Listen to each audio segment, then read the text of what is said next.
Hello, everybody. My name is Steve Swaffar. I'm a regenerative ranching advisor with the Noble Research Institute, located in Ardmore, Oklahoma. Welcome to the National Grazing Lands Coalition Ninth Conference. This is a preview of the Noble Land Essentials course. The Noble Research Institute was established in 1945. We are the nation's largest independent agricultural research organization, and our mission is to guide farmers and ranchers in applying regenerative principles that make healthier soil, more productive grazing land, and business success. Before I get into the specifics of the course, I want to tell you a little bit about why we think our courses are different. They are focused on the learner. We try to meet them where they are and really give them information that fits their context. We use classroom facilitation, not necessarily instruction. We use a lot of peer-to-peer learning in the classroom and out in the field. Lots of hands-on field activities to give folks variety in the way that they learn. And we want to give them tools and techniques that they can take home and use. And so we've tried to tailor those techniques to easy to use.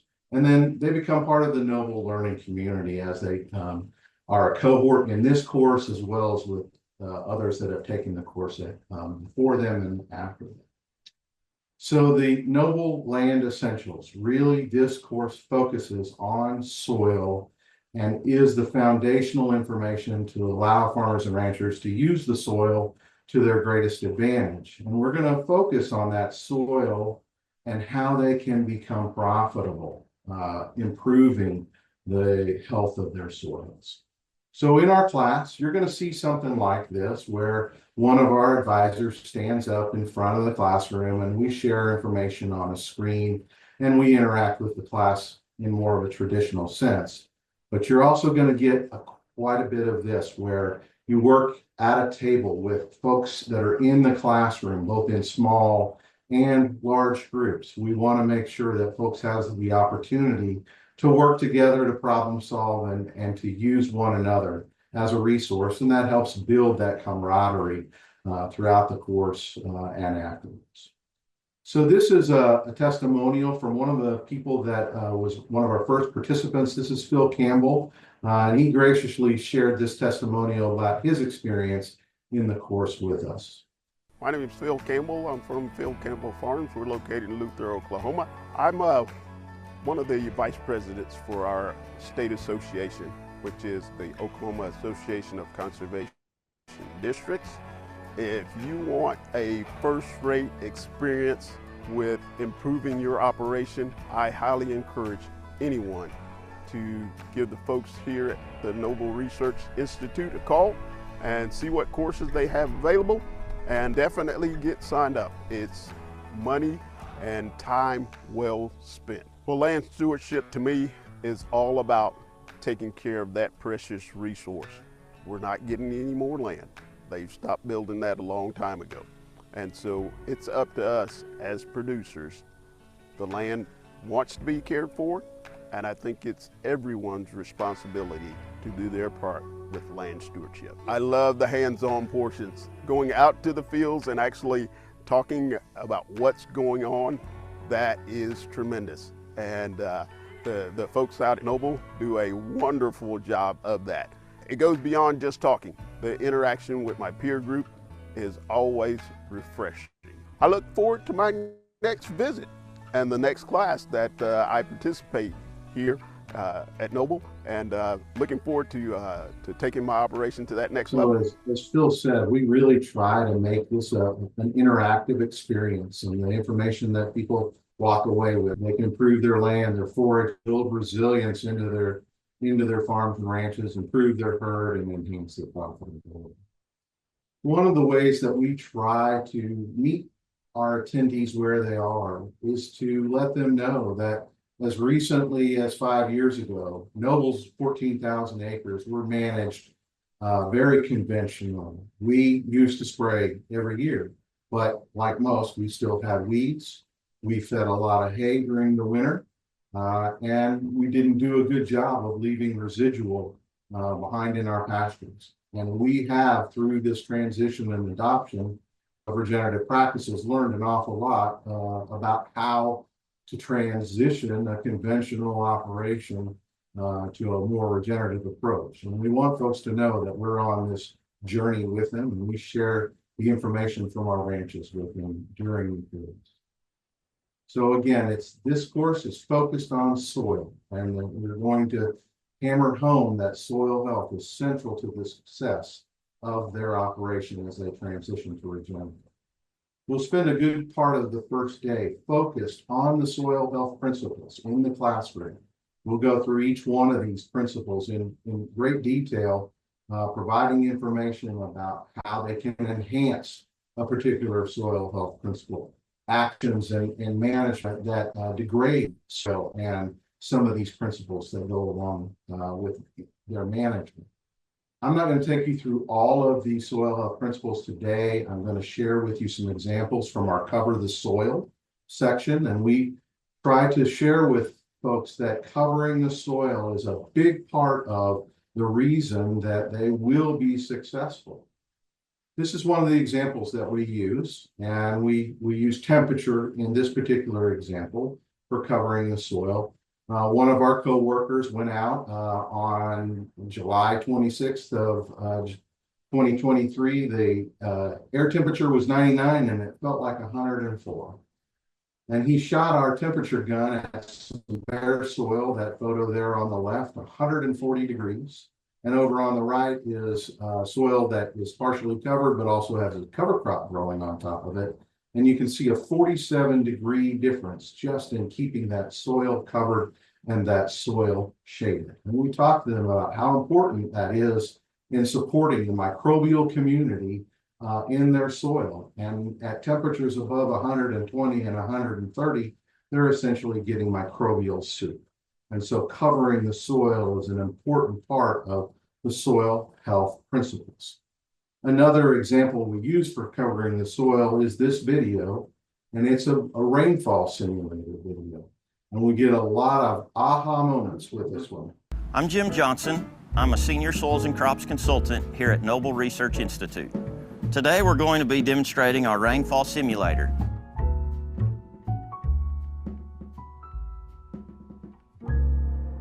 What this table is designed to do is to provide a simulated rainfall event.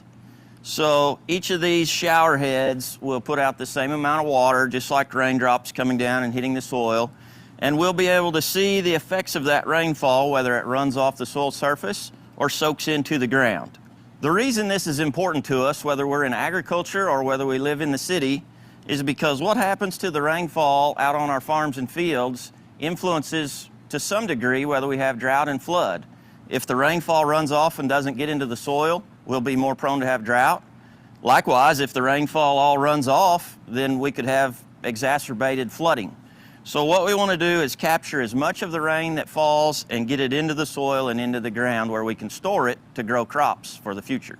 The soil in each one of these trays is the same soil type. These were all taken from within 1/4 of a mile of each other on the same soil type. Our first tray has no soil, it's just our check. Our second tray is bare soil that's had heavy tillage, lots of disking, lots of plowing, lots of rototilling, lots of tillage on this and no crop growing.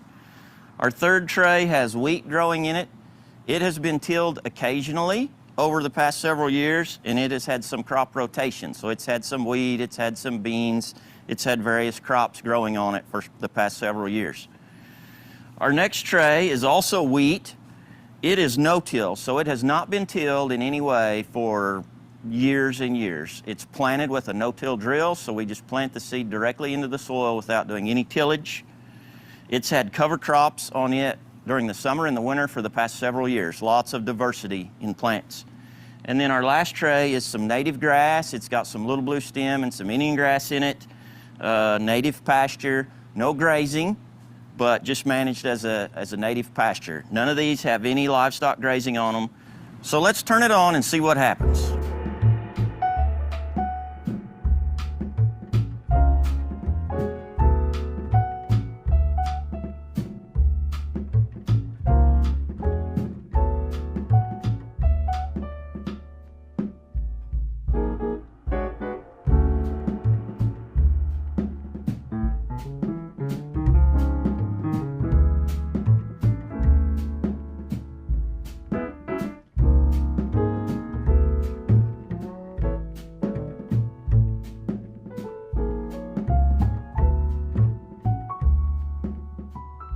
So our first pan was our check. Obviously no runoff in the front. Everything filled the jar that would have been what soaked through this pan. It just simply went through the bottom of the holes in the pan and came out the bottom.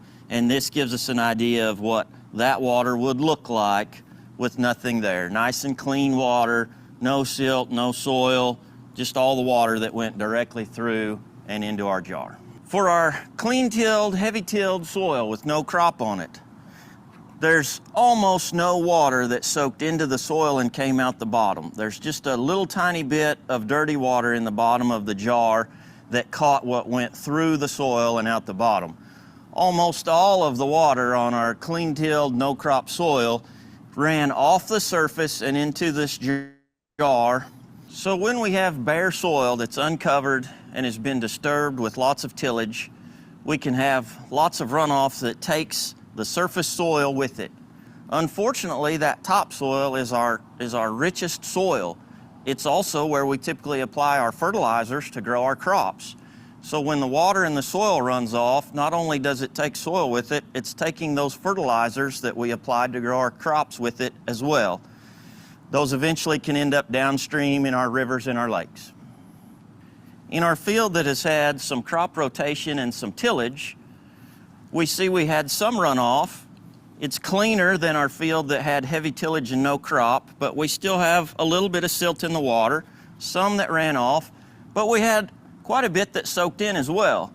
It's a little bit silty, but not too bad. That's to be expected when it runs through the soil profile, through the soil, and into what would be our aquifer, or into the water table, into the soil water that we store.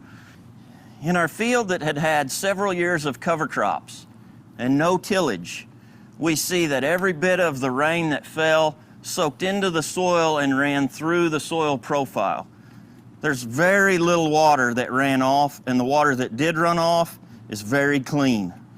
That's because this soil is healthy, it's had healthy crops growing on it, it hasn't been disturbed with tillage, all of our soil and nutrients are staying placed in the field, and all of the rain that falls is also staying in that soil profile to grow a future crop. Our final field, our final pan, is our perennial grass, perennial warm season grass. Every bit of the rain that fell on this field soaked into the soil. There's no runoff, zero surface runoff from our well-managed native perennial grass. Good cover on the soil, no nutrients leaving the soil, no soil leaving the field. All of our water is soaking into our soil profile and will be there to grow that grass for us during the dry season. I think an important takeaway from this simulation is the amount of runoff that we have from our disturbed soil sites versus the lack of runoff from our sites, whether they're cropland or grassland, that are managed using the soil health principles. Our two pans on the end have had the soil covered. We've minimized disturbance. We've had no physical disturbance in the grass, and we've planted with no-till in the wheat field. We've increased plant diversity. Obviously, a native pasture has a diversity of plants. While we're only growing wheat at this time, it's had a great diversity of cover crops grown on it. And we've kept living roots in the ground. Obviously, our native grass will have warm and cool season plants in it, so there's always actively growing roots. And in our cropland field, we've kept warm season and cool season crops on it to keep actively growing roots in the ground all year long. On the other hand, if we have soil disturbance, we have less plant diversity, obviously no roots in the soil in our bare ground, no cover on our bare ground. We can see what happens by not following those soil health principles, and we have water runoff and silt runoff. Hopefully today we've illustrated how our soil management practices can affect not only the soil and the water in the environment, but also the productivity of our crops and grasses on our farms and fields and pastures. That's an example of the kind of material we'll use in the course. We want to make sure that we've got a good mix of videos, photos, and hands-on. That's the soil health portion. We also cover ecosystem processes. Similarly to what we do with the soil health principles, we go through these 4 ecosystem processes. We lay out why they're important on the ranch, how their management can affect that ecosystem process, and how it affects soil health and ultimately their bottom line. Not going to take you through any of that today due to time. But one of the things that we hear frequently is the examples that we use are really good. And this is the one that I really like to share with folks. We've had a full day of kind of information, and then we give them this example. This is a photograph from Southwest Oklahoma that was taken in September of 2018 after a 2+ inch rain.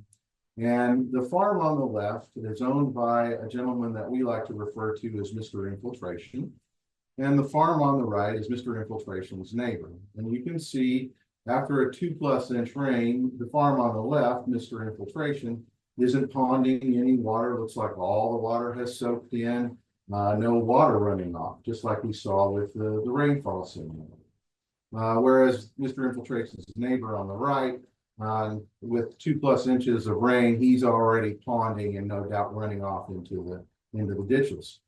Well, 5 days later, same scenario, another 2+ inch rain. So over a 5 day period, they had 5 inches of rain in this area. And again, on the left, Mr. Infiltration's farm has taken in all that water, and on the right, the neighbor has taken in very little of it. So we like to share with the attendees what Mr. Infiltration's management changes were. So prior to 2006, he was very conventional wheat with stockers. In 2007, he converted just to no-till, took the tillage out of the system, but was still wheat and stockers. After that, he kept the no-till and he added one more crop, canola, into his rotation.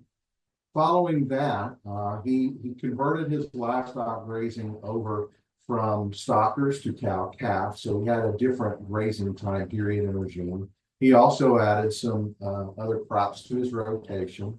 And then finally, he added cover crops to the system and grazed those cover crops. So we demonstrate to the class that just with these management changes, you can see the drastic visual change. We also want to demonstrate to them how important that can be for them on their farms. So at this field, we went out and took a 4-foot soil core because we were interested in what was going on. At the bottom of that core, at the 4-foot level, we could see root channels and wormholes. So we knew that there were pipelines down through the soil profile at least 48 inches for that water to soak in.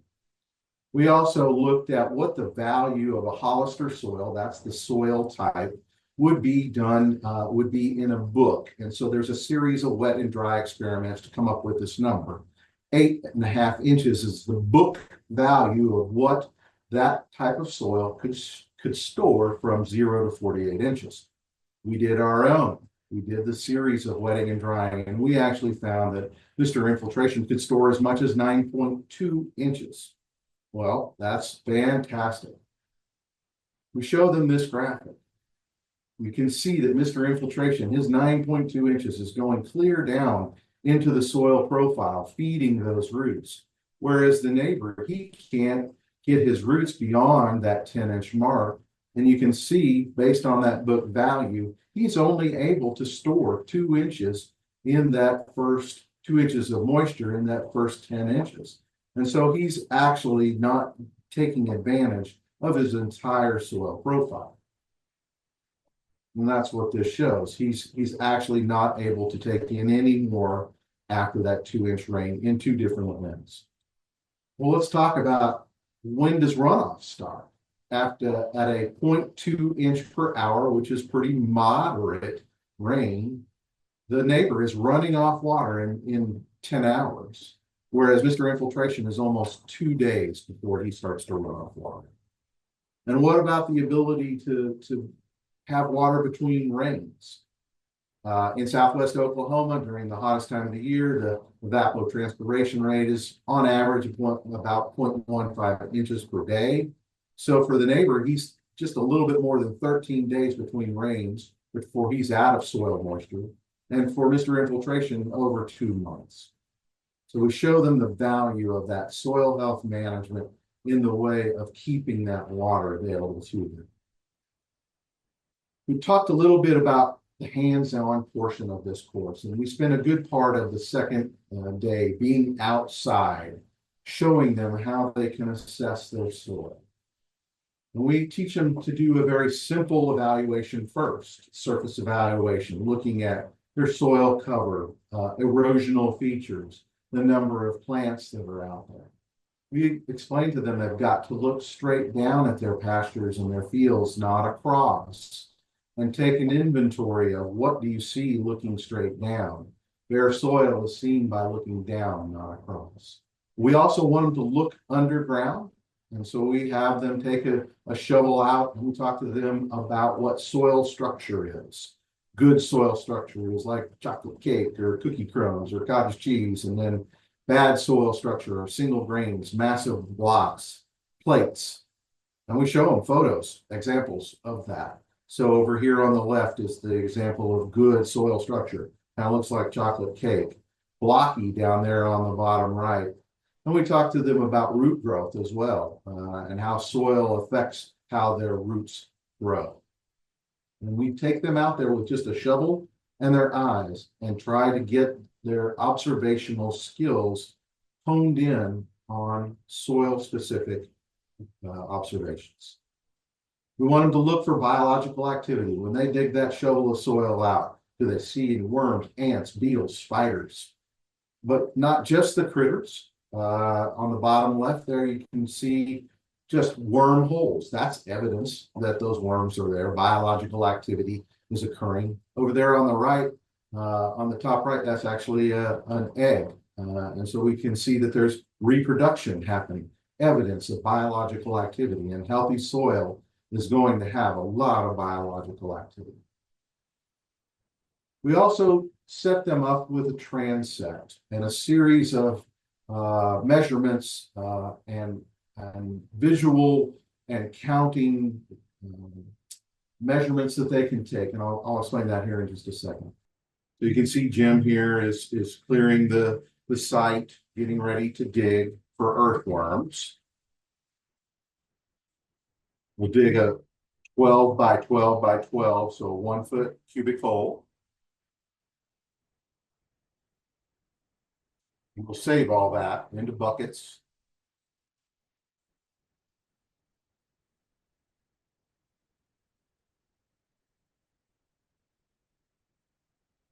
Make sure that we get it all out. And then we'll start to sort through all of that soil with the students, having them searching for earthworms. And we emphasize with them that, worms are large and small, and it's important to go through it thoroughly so that they do find all of the worms. And you can see here, Jim's found small.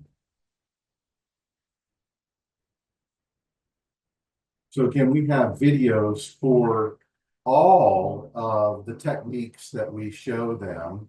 And all of those videos are available to them on our learning management system that is part of their package when they sign up for the Land Essentials course. Here's a photo from one of the courses where they're taking the measurement for bare soil. So they're looking along a 100-foot transect at every inch. Here they're looking at soil texture as well as getting ready to count worms. So you can see that the group is participating in this as well. And here they're all actually doing a vegetation count. So again, these are all techniques that we show them along this 100-foot transect. And we take them out there with a field sheet so that they can record all of the measurements that they make. This field sheet is also available to them electronically, again, in that learning management system. And they can access to use this in addition to what else is on this spreadsheet at home. And then ultimately, this is what they can get from using that spreadsheet. It gives them graphs of the techniques that they have chosen to use on their ranch and can track that from year to year. We give them 12, 13 techniques that they could possibly use and recommend that they choose at least three, maybe not all of them, but choose at least three to track through a period of time. So again, that's the outside portion, the monitoring techniques that we show them at this in-person course. Again, this is Noble Land Essentials. I'll point you to the bottom there. We actually are starting a Noble Land Essentials online where you can get most of the information that we provide in the classroom online, but the component, the outside component, is really reliant upon the students. And this is how you can connect with us on any of our social media platforms. So again, that's a preview of our Noble Land Essentials course, and I'd be happy to take any questions.